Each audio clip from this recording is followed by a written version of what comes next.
Hello and welcome to another wrap-up episode of Who Would Win Masters, where we take a look back on last week's episode, your reviews, your comments, and what's coming up. I am Sam Proof on all the socials, and today we're going beyond the scope of ranged combat with Deadshot vs. Winter Soldier. How's it going, Ray? You ready for this? I'm always, that wasn't really much of an introduction, if I can be honest with you. Hey, Oh, really? I'm just going to talk to Ray as if he's already been introduced. Sam, what is... Oh, that's fair. I know we're stressed over technical limitations, but you got to at least introduce me on my own show. All right. Everybody knows who I am. It doesn't matter. It's not in the doc. No, okay. No. You're right. You're right. It's not in the document. You're right. You want it, you put it in the doc. It's fine. But you don't have any notes about my hair not being crazy in the doc either. So no, so's mine, but what's there? That's fine. Ladies and gentlemen, without further ado, a man who speaks louder than his shirts, Ray Stakenas. Now I feel like a real jerk for even asking. That's fine. That's fine. That's fine. Hey, everybody. I am feeling pretty good. I can't wait to see if the people agree with me about Winter Soldier versus Deadshot, or they agree with our judge of the hour, Sam Proof, who said that Blake Fulton, just this hour, who said that Blake Fulton won the battle, but it was very close. That's true. We'll see if the people agree, and I think they're going to see it my way, but we will find out when we find out. All right. That's fair. I mean, that is what it is. That is the whole premise of the show. Declare my verdict, but that is not the nail in the coffin. It is up to the people. That's right. To raise their voices. And be heard. This is a show that actually listens to its audience. This is a show that will read as much content about it as we possibly can. You know, this is a show that brings the people on to do the debating and is not afraid to take people on at their strengths. And I'm very excited to be a part of the show, and I'm very, very excited to do this as well. Yeah. I think we should, before we really get into this, give a quick shout out to everyone who has come from the Patreon to join us live in the chat as we record this episode. So shout out to Snurts and Ken. And yes. Yeah. Shout out to you guys. Absolutely. You know, we're just starting to do this. We try to give a little bit of advanced warning, and instead we get the comedy duo of Snorts and Ken Bjorn Turner. And I think that's absolutely fine. You know, as we do this more, people start getting into a little bit more of a rhythm with it. We are on the West Coast, so we do record a little bit later in the day for people on the East Coast. But enough about that. How are those cats doing? Good. They really want to be involved in this. God, no. She jumped through the arm rest hole area. So that's awesome. Are you allowed to say that on a family-friendly show? I don't know what I said anymore. The arm. Yeah, hello. Anyway. Hey, everybody. That's a misdirection. What? We're doing this right here. We have a new review, and I'm going to read it. We only got one new review. You know, I read all the 5-star reviews that we get. That's why I encourage you to leave them, because I'm happy to read them. This is a pretty quick one. This is from Anyone13367. That's probably an original name. They say, love the show. Hey, thanks. Great. Please do Lara Croft from Tomb Raider. I am a big fan of the Tomb Raiders. I am a big fan of Lara Croft. We've done her, at least, I believe, Lara Croft versus Indiana Jones on the previous iteration of Who Would Win for a Showdown September match. I feel like we've been leaning a little heavy into video game characters in the first few episodes, and we're not going to stop there. Spoiler alert. So Lara will find her place, I'm sure, at some point. It might be a hot minute, though, before we do it, but that is noted. That is understood. And thank you very much, anyone, literally could be anyone, for that 5-star review. If you want, go on Apple Podcasts, give us a 5-star review. We love it, and we will be happy to read it on the air, pretty much regardless of what it says, even if you're mean to me, which sometimes they are. What's up with that? I mean, I'll do it. I got no shame. I don't know. So far, just love for the community. Thanks, everyone. You guys are the best. But yeah, that's right. We need more reviews. I'm a big fan. Bring it on. The big thing to show here, Mr. Sam Proof, is did the people agree with me or did the people agree with you? I am beyond excited to find out what the final fan vote percentages will be for this episode of Who Would Win. Yeah, so just for the record, this is the second week in a row where I laid my verdict out and it went against Ray. What's up with that? I felt that that is the way it was. I thought that Blake did a great job, and he did do a good job. He's nothing but a consummate professional. Right. Well, so, I got a drum roll here for you, so it. Get it ready. Ooh. All right, ladies and gentlemen, with an astounding 73% of the community vote, your winner for this sharpshooter contest is the Winter Soldier. Oh my God. 27% for Deadshot. Really? Yeah. No, cut that cheering out. I know we have a live studio audience, but they need to learn their place. What is happening over here? It is what it is. Look, I thought Blake did a good job. I didn't think he did 73% good job. I mean, maybe I just had an uphill battle to start off with or something. I think if Deadshot had been uphill, maybe that would have been a different battle. So there's that. It would have helped, definitely, if we had to make Winter Soldier climb Mount Kilimanjaro in order to get to Deadshot. I like my chances. That would be better odds for sure. I thought this would be definitely in the 50-something to 40-something range. So I'm a little disappointed in the people right now. I'm not gonna lie. Where are you people? All voting for. People love an underdog. That's fine. But aren't I always the underdog if you think about it? I guess not. Hey, you went up against an actual lawyer, so in that sense, yes. I guess you were the underdog. Underdog, maybe. Blake has sent us a final word, and I'm going to read it right here. Let's hear it. Mr. Blake Fulton is aware of how this has gone, so he says it's insane how hard it must be to do what Ray does week in and week out. Every week going against someone who is researching and prepared for weeks for one particular battle. That said, this one felt over. The matchup was made, he says. Wow. I would have had to been the number 1 seed Detroit Lions. In the first round of the playoffs. With home field advantage. To blow this type of lead. That is hate speech as far as I'm concerned. Wow. Love it, man. Hope to do it again. Blake Fulton. So congratulations, Blake. You know what? Congratulations. We have to give it up to you. Sam agrees with it, and Sam is 7 for 7 agreeing with the people. So really, I think we can add man of the people to your resume at this point. I got to learn that new wave. That's the one, right, where it's like side to side, That's right. You got to learn the princess wave. Princess wave, yeah. I'll get my tiara next time. It'll be tight. I can appreciate all of that. Sam, what's your final thought on the battle? That's what I would like to know. These are always so close, and going into it, I really had no preconceived notion of which of these characters would really do it. And I think Blake just brought the A game and like he used his time wisely. He laid out really strong points, and if I hear the word grappling hook again, I think I might flip a table. Grappling hook. They're debating the chat right now. They're debating new nicknames for Sam. Nice. I think "Man of the People" works, but I've heard Sam "Show me the proof." Show me the proof. Nice. Which is fair. That's all good. And also, Lord Snurts, he seems to believe that I am no longer the underdog. I am now the official main host of the show, and so I am the target for conquest. And you know what? He might be right. He might be right. I know a lot of people, to be the man, you got to beat the man. Woo, Ric Flair.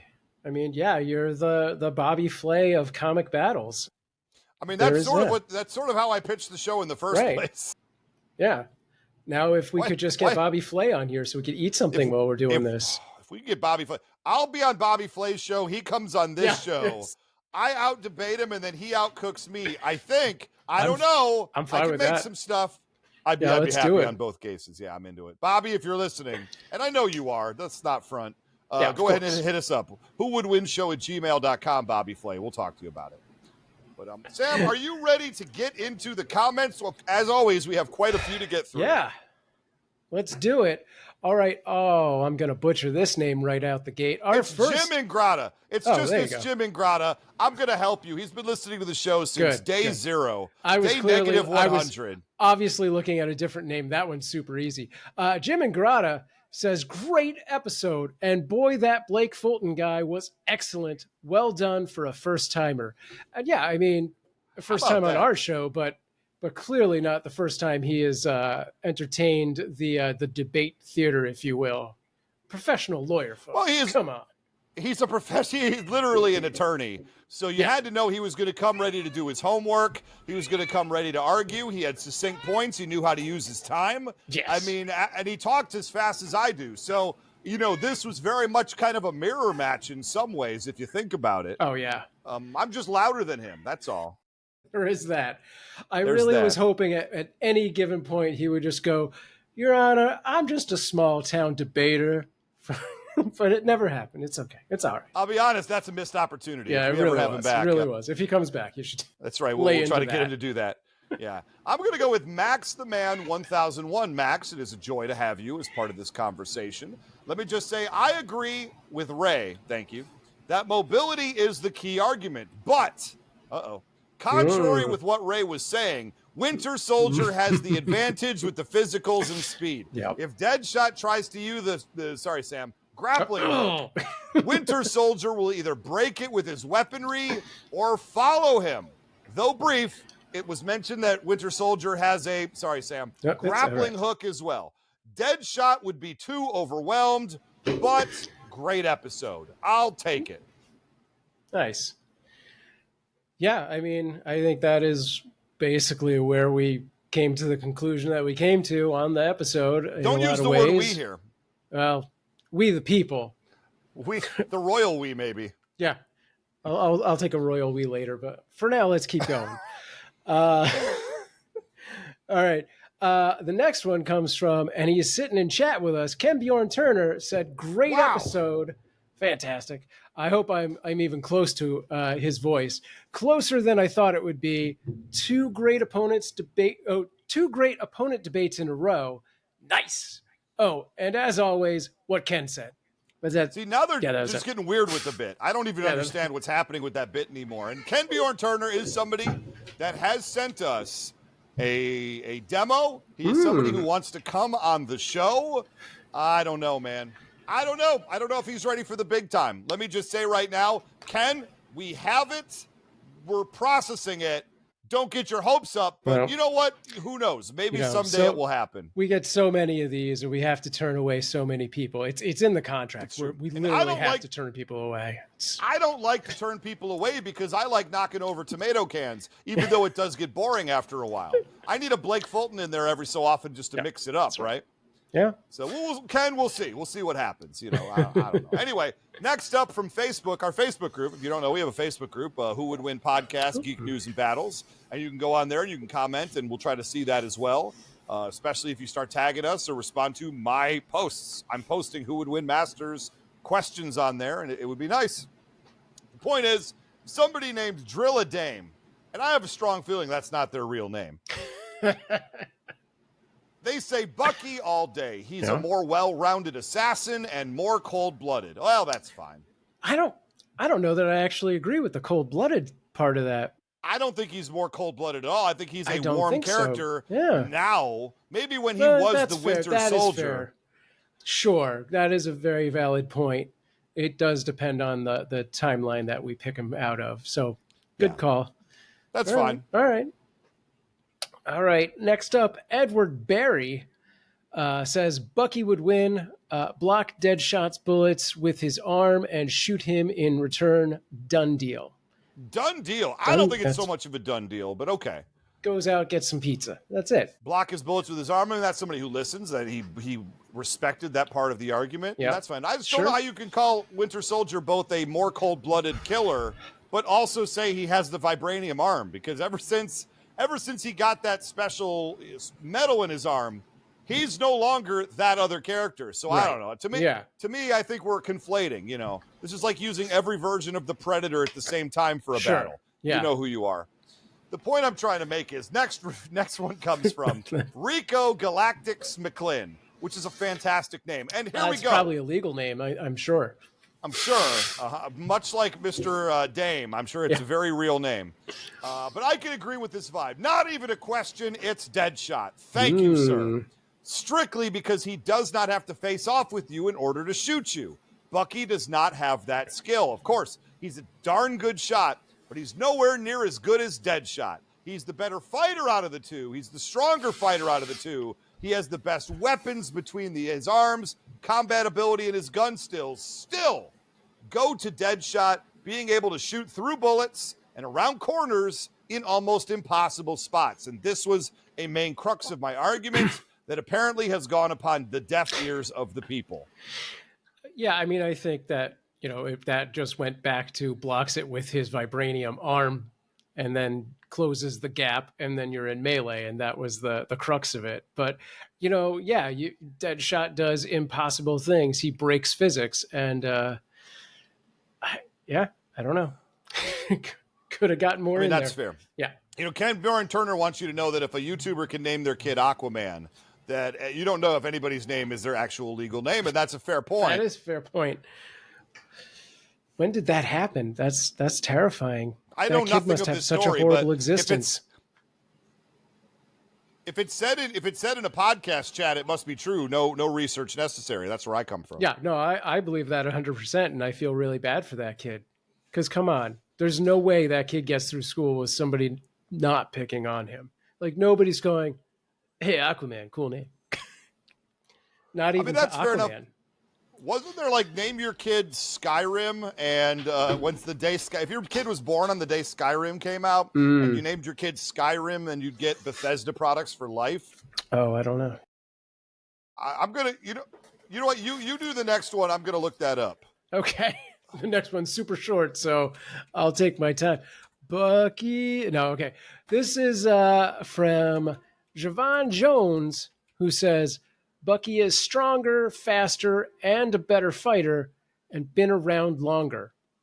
Yeah, I mean, he has that history, that experience to bank on for sure. Did you find answers to your thing? I did find the answer, and I was right. In 2011, Bethesda Softworks ran a contest where they offered a lifetime supply of their games to any couple who named their child Dovahkiin, which is the official name of what your character is of the Dragon's Blood.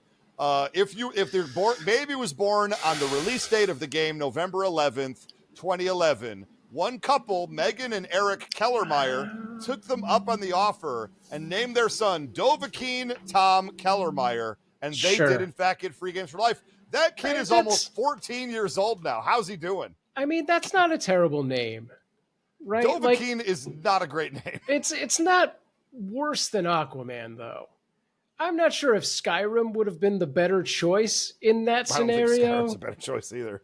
But yeah, I mean, at least with Dovahkiin, it just sounds a little like, it's a family name. Like, I think eventually it falls out of the popular vernacular because Skyrim's not that popular anymore. So eventually, I mean, it's still pretty big deal.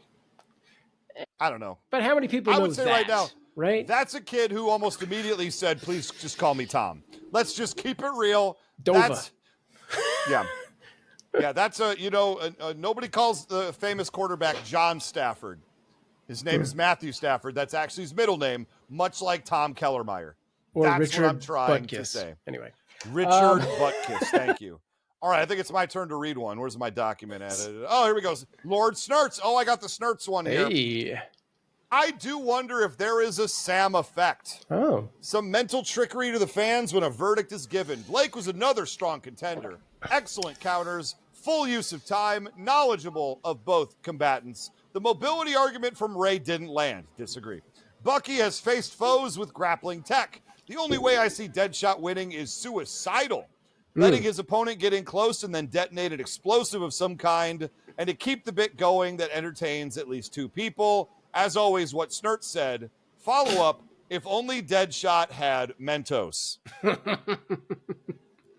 All right. It's a fair point. Yeah, it's a callback to our ad from the show. Yes, right. Of course. Home. Like you're listening to this if you didn't listen to the episode. Are there people who that would be only weird, listen right? to the wrap-up? I mean, maybe people, I don't like the debating, but these guys just BSing around. That's really what I'm hearing. And you know what? If that's you, great. Let us know. I'm very curious. It seems to me like that would not be the way I would want to do this, but everybody listen your own way. Don't let me tell you what to do. Yeah, hashtag wrap up crew, I guess. Hashtag you are the wrap-up crew. That's right. There you go. All right. Next up, Moxford. Wow, Lord Moxford. Is it Lord Moxford? We have royalty here?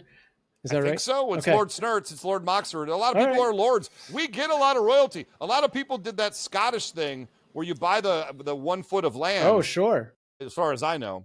Yeah. Lord Moxford says, Blake was a strong contender. Shot for shot, Deadshot and Bucky are pretty equal. Ray tried to bridge the narrow gap with the grappling hook, excuse me, but ultimately fell short. The two things that really pull it over the top were the Winter Soldier's vibranium arm and hand-to-hand combat proficiency. Deadshot just can't match Bucky's fighting skills. Hashtag Mentos, the fresh maker. Hashtag Sam was right. Ooh, I've got a hashtag. Wow, that is shots fired, Moxford. How dare you? All right, well, I'm going to move right to the next one here. Wow. We got Forbidden Mob. Forbidden Mob, who says, such an awesome episode. Yeah, man. Blake Fulton brought the smoke from start to finish. I've never seen Ray on the ropes as much as I did with this one. I got the feeling Blake is a huge fan of the Winter Soldier. Well, he is. We can tell you that. Sure. He picked him. He knows every metallic detail of Bucky's metal arm like the back of his hand, the dodging skills, the vibranium arm, the mask, special bullets that hurt Thor, EMP. What are you, just debating me now? And sheer strength are overwhelming for a long-range fighter like Deadshot. I feel like the examples of feats helped seal the deal too, especially with Blake's rebuttal, mentioning Katana, the Green Arrow, and Harley Quinn being able to evade Deadshot sealed the deal for me. Besides Ray and the last gentleman that y'all had on the show, I've never heard someone make such a great use of their time. That is true. Blake Fulton, the best use of his time of anybody we've had on the show so far. And maybe ever will. I don't know. Prove me wrong. Anyway, well fought, Ray. Thank you. But Blake killed it. GG all. Love the show. Yeah, I mean, you can't argue with that. It was Blake is he really used his time well. He brought counterpoints that made sense, and he laid out all the strengths of Bucky's entire thing. He did a thing. He did it, man. I would gladly have him represent me in court or in the comic book world. That's right. Yeah. Next time I get a parking ticket, I'm calling Blake. Yeah. Yes. All right. Next up, I had to do a double take. I was like, didn't we already do this? But this is a different person. This is the son of Jim. The son of Jim, Gabe Ingrata, who said, great episode. Bring this dude back. Definitely 100%. We're going to have Blake back on for sure. Well, I mean, that's what I say. That's what I say. You have to. Well, let's bring on some people that I've beaten first and give them another chance to beat them again. That's what I say. Our last one here, and this one was great. This is a longer one, so buckle in. This is Anthony D. Pasquale. And gosh willing, I said that right. I'm trying. Anyway, here it was. And when I first started reading this, I was like, uh-oh, are we about to get sort of jammed here? But, hang with it.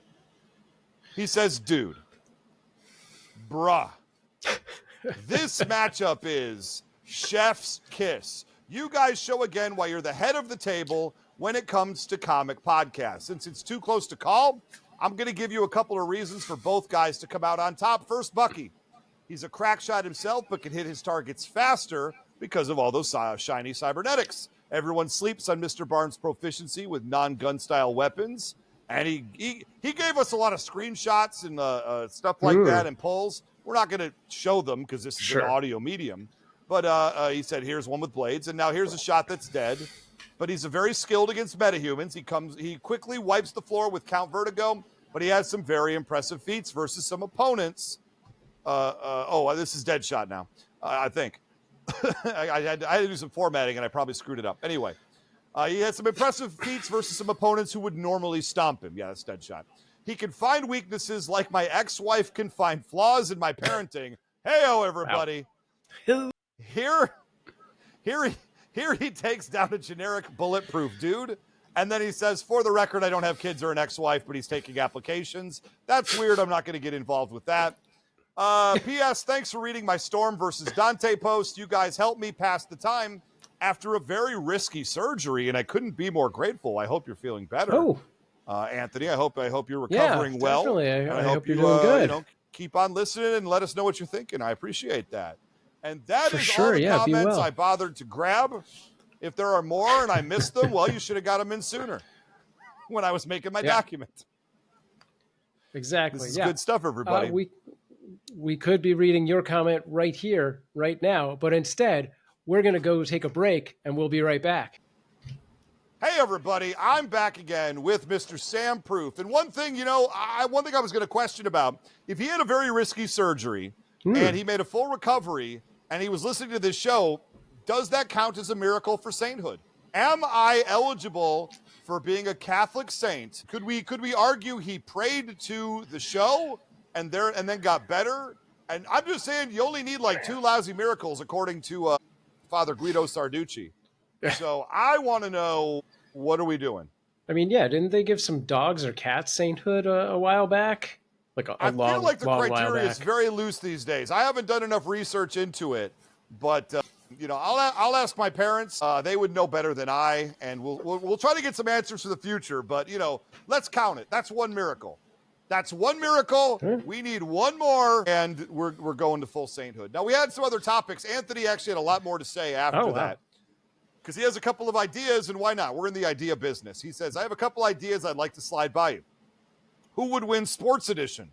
Stuff like Mike Tyson versus Brock Lesnar, or Shaq versus Bill Russell in the paint, the 94 Cowboys versus the 2016 Broncos, or even the 2000 Sox versus the 97 Yankees. Interesting. This is the thing. There's another one here. Who would go over? A pro wrestling version of who would win, but it would be more like talk about who had the better career between like Hulk Hogan and Steve Austin, the Hardy Boys and the Young Bucks, Paul Heyman versus Bobby Heenan, best manager of all time. These would all be great matchups, and I agree with all of the above. This is something that I actually I'll pull back the curtain. In the original incarnation of Who Would Win show, probably a few years ago at this point, I pitched the idea of what if we not moved away from doing fights, but what if we occasionally did a one-shot of who would win different circumstances. My initial idea was who would win in a cross-country race between a speed racer and Dom Toretto from the Fast and the Furious. And I think it could have been a compelling argument. I think there was some juice in there. But unfortunately, like many ideas that I had, that was shot down in the boardroom as saying that's a little bit too off topic. People come to us for the superhero fights. If we start doing content that's a little more off the rails like that, we run the risk of alienating our audience, and that's fine. I don't know. Maybe we could do that here. I mean, maybe. No one's leashing me now, right? Yeah, the idea is out there. If people are interested in that concept, let us know for sure. I'm going to ask the people right now, is that something you're interested in? Sorry, Sam, I cut you off because I'm a big old jerk. Is that something you people at home want to hear? Let us know on Patreon, Facebook group, whatever. Email us, whowouldwinshow@gmail.com. Let me know. And Starts wants to know, you immediately came up with the parameters for the race? Yes. What do you mean? Of course I did. Of course it's going to be a race, and it's going to be a race involving Dominic Toretto from Fast and Furious. If you know me at all, you know that's the first place my mind is going to go anyway. So okay, fair. Yeah, I mean, anyway. I think I love that concept of like the situation being the premise instead of just a battle. Because like you can go anywhere with that. We'd be like, who would win zombie apocalypse? And then put two heroes into that. I think that would be super cool too. So, yeah. I mean, these are all ideas we can toy around with. We got. Why wouldn't we? Why wouldn't we mess around with the format a little bit and have a little bit of fun? And the sports thing too. I do like the sports one as well. I mean, I would love to argue different sports teams and who would win between the '85 Bears and the 2007 Patriots. Mm-hmm. I think was that the year anyway. That's one. I'm sure maybe. I don't know. You just say any generic year in the 2000s or 10s and say Patriots, you got a very good chance of just being right that they won the Super Bowl that year. or at least got there. Oh my goodness. But anyway, yeah, I think these are fascinating. Now the problem is with football and a lot of other sports too. I think basketball, baseball is power scaling, quite honestly. When you're doing a sports battle of an older team versus a modern team, the thing is the modern team will always win. And it won't even be close. There are modern mediocre baseball teams that would hammer teams of the 50s and 60s in baseball. The players today are just bigger, faster, stronger. They train better. They've learned from all of the eras that came before them, and they just do different things that people back then wouldn't have answers for. There's probably nothing that a baseball player in the 1950s is going to do. It's not that they couldn't have any success at all, but they're not going to do anything that isn't taught in like little leagues these days, right? And that's going to be a problem for those teams coming in against a team. Like, you know, they do the shift now. They put the second baseman behind second base against right-handed hitters because they nowadays they can't put three of them on the left side of the infield like they were able to do, right? It's a little bit crazy, but like there's a lot more scouting. There's a lot more, you know, keep it real. The diets are better. The weight and training is better. Yeah, the equipment's better. The equipment's better. And so, yeah, and the rules are different too, obviously. And football's the same way. What then? Remember when William Refrigerator Perry in 1985, when he was considered the largest man anybody had ever seen in football, and what did he weigh? William Perry, he weighed 335 pounds as a defensive tackle. And that is a lot. That is a big fellow. That's a big guy. But if you were to ask the question right now, how many professional football players weigh 335 pounds or above? Which I will right now. How many NFL players... 106. Weigh 335 or more? It's a great question. Sure. The answer is there is not a definitive up-to-the-minute count. Thanks, AI Overview. You're really helping me out right here. Wow. Here's the deal. Okay, I do have an answer here from an actual website and not some nonsense that was forced on us. According to Pro Football Reference, a real source of information, there were 445 active NFL players in the year 2022 that weighed more than 300 pounds. Oh, my God. Not 335, all right. But that's over 20% of the overall player pool of the NFL weighed more than 300 pounds. And this is my point. People are just bigger now. They're faster now, and they always are getting better and more skilled. The toe tap, that was not a thing. That's the thing every wide receiver can do now. And I'm going on a sports rant. I am now probably alienating the audience, which is what I was worried. All right. Yeah. But anyway, I'm just saying it's a hard argument to do given those specifics. That's all I'm trying to say. Yeah. Unless we do it as a race. No, all right. Whoa! All right. Yeah, we'll probably stick to mostly 1v1 kind of situations, but we'll see what the people say. You know what? Maybe as a one-off every once in a while, we could try something different. Sure. I am always about trying something. This has always been my attitude with the Who Would Win show is, let's try it and see how it goes. Yeah. Now, I'll shoot down something if I know it's bad, and I know people will hate it, and I'm usually right, but I'll try something if it's borderline every single time. Right. Like Snurts wants Who Would Win Wacky Races Month. I'm going to shoot that down because that's not a very good idea. I don't want to do a whole month. Like every once in a while, we can do something never fun. Voting for me on the Patreon poll again. That's there it fair. Is. And who could blame him, really? Yeah. What is that? A one-off episode. Now we're talking. A one-off episode I can get behind. Let's see here. So It Sam, specifically says Mario Kart. I think that's a good idea. Okay. Sure. Not a bad idea at all. It's the Harlem Globetrotters Mario Kart episode. Dig it. Which Harlem Globetrotter would win? Scooby-Doo Harlem Oh, okay. Go on. Yeah. Bowser's Castle. I'm going with Curly. Because it's the only one I remember from the Scooby-Doo show. Curly Neal. My ideas are not good. All right, sorry. That's fine. All right, let's move on. Here's the deal. We appreciate you showing up. I'm not trying to give you guff. You're somebody who's here with us right now. And Snurts, I just lash out, okay? Oh my goodness. Anyway, we're talking about what we're watching and playing right now. And I got a few here. I'm sure you have a few as well. I just got back, just as we record this, from a little indie film called Fantastic Four. I don't know if you guys have heard of this. This is sort of an obscure one, a very, unknown team worked on this one. I'm kidding, of course. It's the biggest movie since Superman came out. I'm going to say right now I loved it. I really, really liked it a lot. I would give Superman a slightly higher score by just percentage points over Fantastic Four, but there is nothing to get mad about. There is nothing to hate in Fantastic Four. You could make the argument that maybe there weren't as many action sequences as you would have wanted out of that property, and I think that's a fair criticism, but what they gave you was just gold, spun over and over and over again in this kind of alternate universe, and I think they call it like the 828 continuity, which is great. And just everybody's cast beautifully. Pedro Pascal, I was a little bit skeptical of him at first, and I worry a little bit about the oversaturation of Pedro Pascal, but maybe I shouldn't be. Sure. He's so talented, and he brings this warmth with him to every role he plays. And I believed him when he was playing the smartest man alive, who just always was the one trying to save everybody else. I really like that. This is the best portrayal of Galactus that we've seen on the screen. Wow. It's a very, very good Silver Surfer. It's the alternate version that, from comic books that a lot of people, there's a whole conversation about that. Yeah, that was probably the biggest, I think one of the biggest outrages to people was like, what do you mean Silver Surfer's not a man? But it's established continuity in this comic book. Like, this is not like a director cut where they were like, just going to make it a woman for no reason. This is a character that existed. Anyway. That's the thing.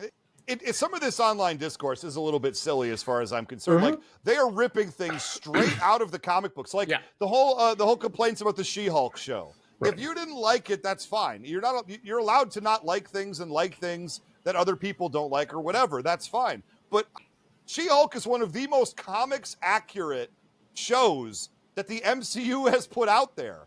Like, if you wouldn't have liked those comics if you didn't like the TV show, but you can't sit here and say it wasn't authentic. They gave you that experience. Maybe it's just not your cup of tea, and that's totally fine. There are movies and TV shows and stuff out there that I don't care for. I just don't make it my life's work to talk about them. I'd rather talk about the things that bring me joy and hopefully bring other people joy as well. I used to live in that negative Nancy world, and I try to be a little healthier now. It's just not healthy to spend your life wrapped around getting angry about things that you have no control over. People, this has turned into a rant, not one that I intended to have, but like what you like, and that's fine. Let people have their fun. Yeah. All right. Yeah, I want to check that out, but I'm probably going to wait till it's on streaming. It was worth seeing on the big screen. I'll say that. There are some big wide moments in the space scenes. I'm not going to spoil anything here, but in some of the New York scenes, some of the space scenes, there's a lot of things that there was a lot of gravitas. There was a lot of size kind of brought on screen. And, I think you are missing out, Snurts. I think he asked if he's missing out by waiting. I think you should go see Superman in theaters. I think you should go see Fantastic Four in theaters. And I'm going to tell you why again right now, not just because I think they're very good movies, and they are. These are the last superhero movies we're going to get for over a calendar year. The next MCU movie is the end of July of 2026, and that's going to be the new Spider-Man movie. And the next DC movie is, I think, in early July, so not quite a full year, and that's the Supergirl movie. So you have 12 months. If you miss this, you have 12 whole months that you're not going to be able to go see a superhero movie in the theaters unless there's some weird indie thing that comes out. So take advantage. You're eating really good right now. Take advantage of it, and we'll see you next summer. All right. Well, I've got a little almost segue from the Fantastic Four, but actually the 2015 version with a little actor known as Miles Teller. And he was in a movie, I think it was on Apple. It's called The Gorge.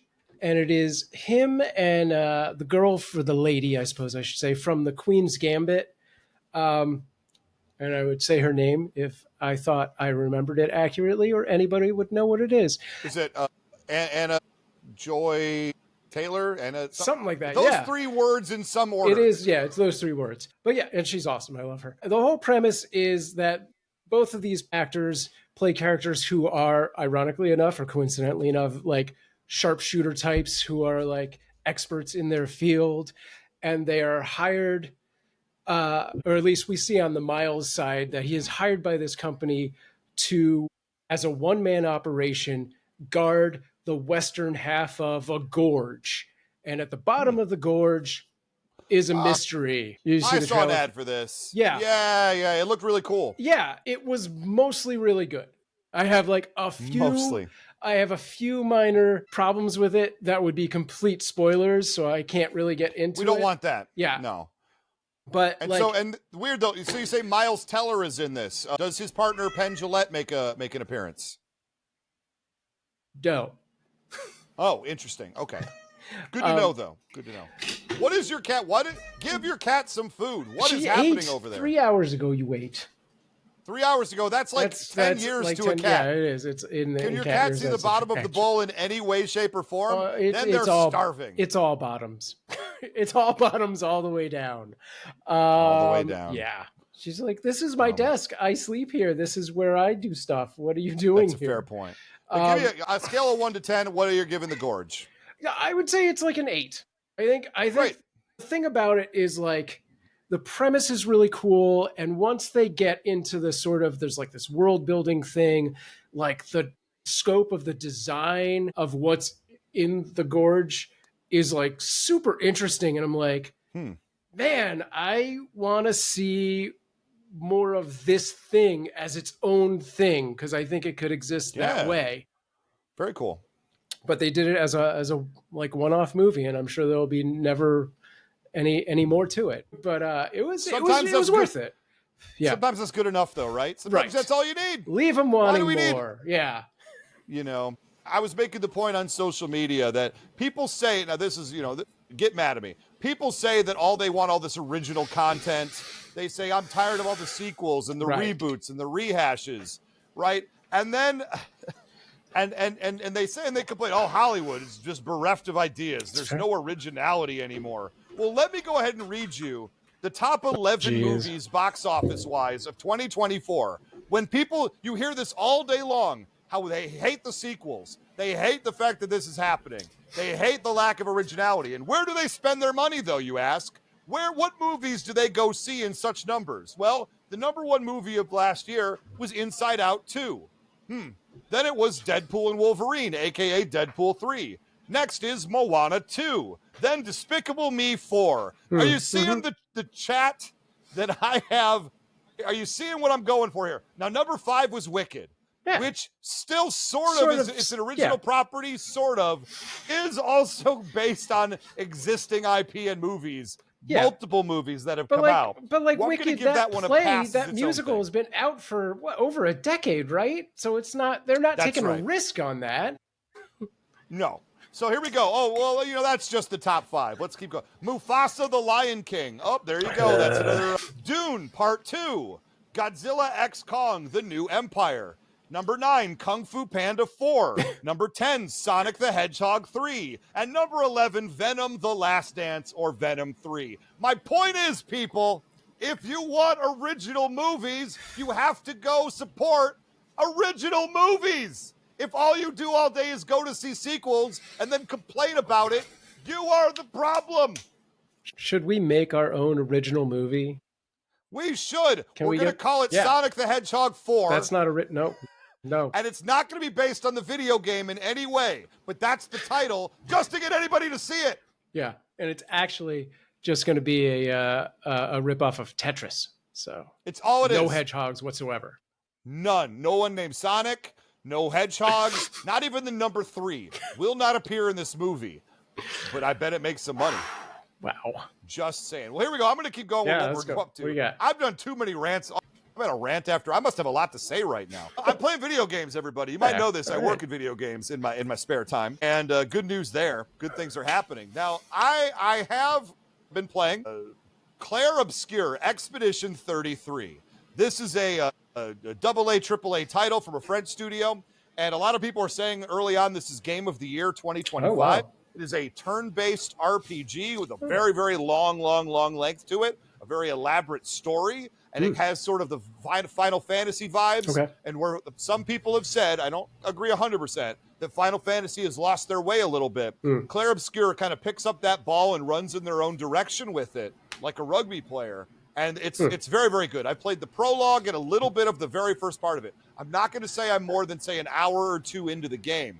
But what I have played so far is impressive. Someday I'm going to learn how this parry system works, and I won't just get thwacked around by everybody. But that's a separate problem for a separate time. I would love to hear it. I know there's a lot of people who are very passionate about this game. The people who like this game, like really, really like this game. That's why I think it has a very heavy chance to be called the game of the year 25. If you've played it, if you checked it out, let me know. If you got any non-spoiler tips, I would love to hear them because I am just starting my journey and I'll probably be playing it for a long time. Cool. Well, that sounds awesome. I have not played like an RPG game and really like dove deep into it in so long. Honestly, the last RPG game that I really loved was like Ultima 4, which is wow, decades ago. Something once they got out of the everything's an icon to like cutscenes and stuff, I was like, this is too much for me to take in now. What's depressing, Sam, is that was about 30 years ago. No, I am well aware of that. You didn't have to tell the people. I'm just saying, when you were, when you were crazy -1. kids and their stories. But don't worry about that, everybody. And what else are you watching? I got one more, but I'm sure you got more. I got two more. You got two more? Yeah. I'd love to hear it. I'd love to hear it. I have to flip a coin on this because there's no easy segue no, do out both. of what you do. Okay. Do both. That's fine. So the first thing I watched, which is kind of has a similar reason that I liked it as the movie did, is called Der Grief, which is a German television show that was dubbed. So it is dubbed, which is weird to watch. And I didn't realize it was dubbed going into it. And I like half watched, like 20 minutes before I looked up and went, what the hell's happening? And I was like, oh, it's German. But the whole concept is very much like Stranger Things meets like, what was that Tom Hanks movie from like the early 80s, like Mazes and Monsters, the Dungeons and Dragons movie? Mazes and Monsters. Yeah, where he's losing his mind and thinks he's in the game. So that is kind of the premise of this, with excluding the game element is interesting. Yeah, it is a family, potentially it is a family-based mental, like a genetically passed down mental health issue where they think they travel into this world that is controlled by a griffin, and there is a dark tower, and all these generations of men have been trying to like defeat this griffin.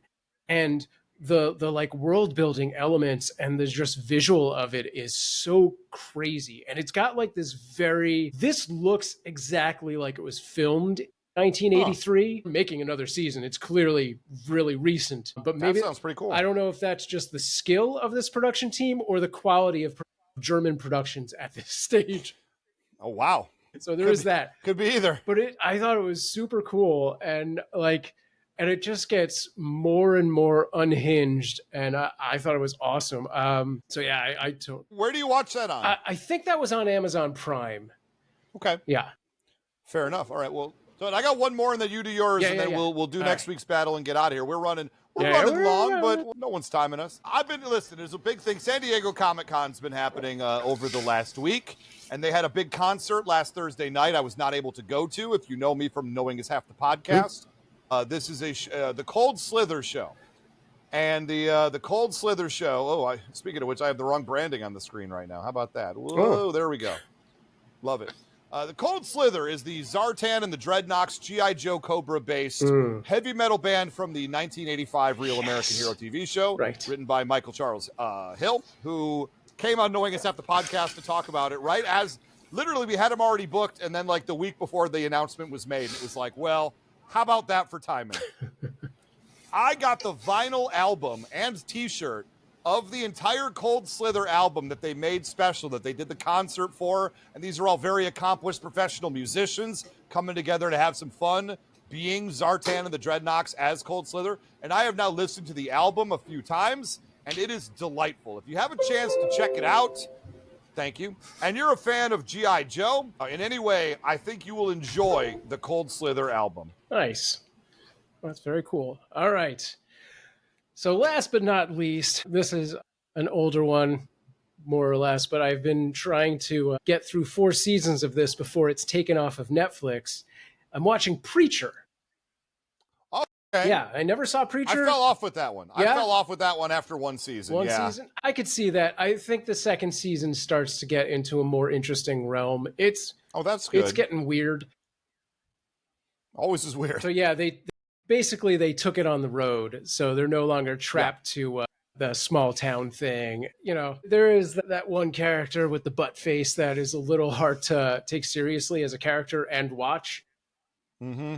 He's kind of on his own track in the second season, and That follows. And you don't see him as much. That might be a bonus. But yeah, I found it interesting. I think it's got just the right amount of like sarcasm and in that religious confine, if you will. Yeah, So, yeah. I've read every issue of the Preacher Nice. comic book. I own a lot of them. And I own trades where I don't own the actual issues. That was like my comic of choice of the late 90s. Nice. Big fan. I like Garth Ennis and his style, even though he's very problematic in a lot of his writings. He's a product of his era, and maybe he still is, as far as I know. But, people don't hate Garth Ennis the way they do some of these other authors, and for good reason. Let's go ahead and put that out there. Yeah. That being said, I had a problem with Preacher in that they due to budgetary constraints, they had to set the entire first season in a small town in Texas. Yeah. And knowing that that's just where the show or the comic book begins, and then it starts traveling around like not too long afterwards, it was hard for me to sort of like get on board when all these characters, all from these different areas and storylines and everything, just all happen to live in this one small town in Texas and all interact with each other. Yeah. I just was having a hard time getting on board that ship. And also the character, I believe, of Tulip, I did not like the portrayal they had her. The actress, Ruth Negga, is wonderful. Yes, she's a very good actress. I've seen her in other stuff. I've been very, very impressed by her work. And I don't think she's the problem. I think it's that they didn't know if they wanted this character to be a tough, BA. I am in charge. I am in control of everything, and I am just a tough person. And then immediately we'll flip around to being completely useless and helpless, like the very next scene. Yeah, there's and I really had, the duality was a little bit too wide a chasm for me.